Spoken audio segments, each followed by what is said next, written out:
Hello everyone, I am Monica Samuels, Vice President of Sake and Spirits for Vine Connections.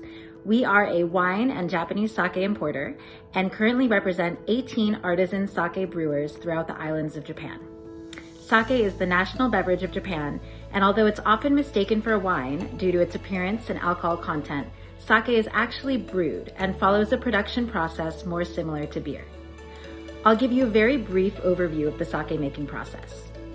First, rice is harvested and then polished. The polishing of sake rice makes it possible to isolate pure starch and remove proteins, fats, vitamins, and minerals that can cause off flavors in sake and inhibit the development of fruit and floral aromas found in premium sake. After polishing, the rice is cooled, washed, and soaked before steaming. After steaming is koji production, which is the defining step in sake that makes the process much more complicated than beer. Koji production converts starch into sugar, but also produces amino acid glutamates, which create the savory and delicious perception of umami in sake. After koji production, the yeast starter is built and cultivated sake yeast is added. The type of yeast that is selected for each sake will determine the speed and temperature of fermentation, along with what types of aromas the finished sake will exhibit. After the yeast starter, gradually more rice, water, and koji are added to build a full fermentation tank. Fermentation from this point on takes an average of 20 to 40 days. After fermentation, the sake is pressed to separate clear sake from rice solids. At this point, there are many finishing steps to be taken. First is filtration. Sake generally comes out of the tank with a hint of color, so charcoal filtration is utilized to make your sake water white. Next is dilution. Sake can ferment to between 18 to 20% alcohol, but is generally diluted with water to bring to an average alcohol content of 15%. After these steps are bottling, pasteurization, which keeps your sake shelf stable at room temperature, and maturation. Most sakes go through at least 6 months of temperature-controlled maturation before being in the optimal condition to drink. Once the sake is ready for release, pasteurized sakes have a shelf life of about 2 years. These days, more people are drinking sake than ever. Once viewed as primarily a pairing for Japanese food, many people are turning to sake over beer, wine, and spirits for the undeniable health benefits. Our sakes in particular are gluten-free, sulfite-free, and vegan.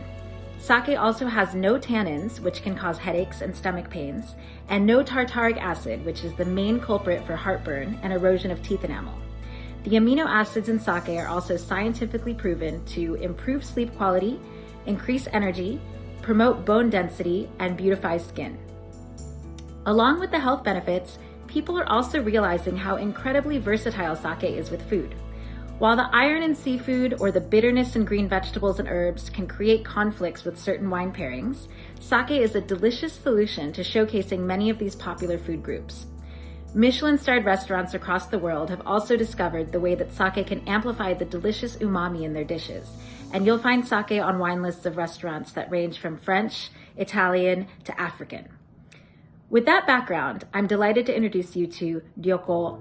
Ryoko is a Japanese word that means travel or journey. With so much desire to travel right now, we wanted to create an introductory sake set that transports the consumer to Japan through its national beverage. We've represented 6 categories with our Ryoko lineup. Please join me in tasting through the lineup. I recommend a wine glass for experiencing the full aroma and flavor impact of each sake. The first is Junmai Daiginjo. Junmai Daiginjo is the most elegant and refined classification of sake. This style is known for its purity and opulence and noted for its silky texture and delicate fruit and floral aromas. Please try this with mild goat cheese, raw oysters, or salad greens lightly dressed with vinaigrette. Next is Junmai Ginjo. Junmai Ginjo is an instant crowd pleaser with its balance of acidity, gentle umami, and ripe fruit and floral notes. Try this with barbecued salmon, smoked fish, and soft cheeses. Ginjo is a leaner, crisper version of Junmai Ginjo with more fruit aromas and less umami and acidity. Try this with honey walnut shrimp, prosciutto and melon, and gazpacho. Honjozo is a clean and rustic style of sake with more cooked fruit aromas and spice. Try this with vegetables and seafood that have a touch of smoke from the grill. Nigori means cloudy, and the cloudiness comes from naturally dissolving rice solids created during fermentation. This creamy style pairs extraordinarily well with sweet and spicy foods, from Thai curries to Korean barbecue. Our umeshu, or plum sake, is naturally made using 100% Japanese sake and aodani plums. This tart and tangy sake is delicious with blue cheese and desserts. Please let us know if there are any additional questions that we can answer for you. For now, thank you for joining me on this journey, or ryoko, and until next time.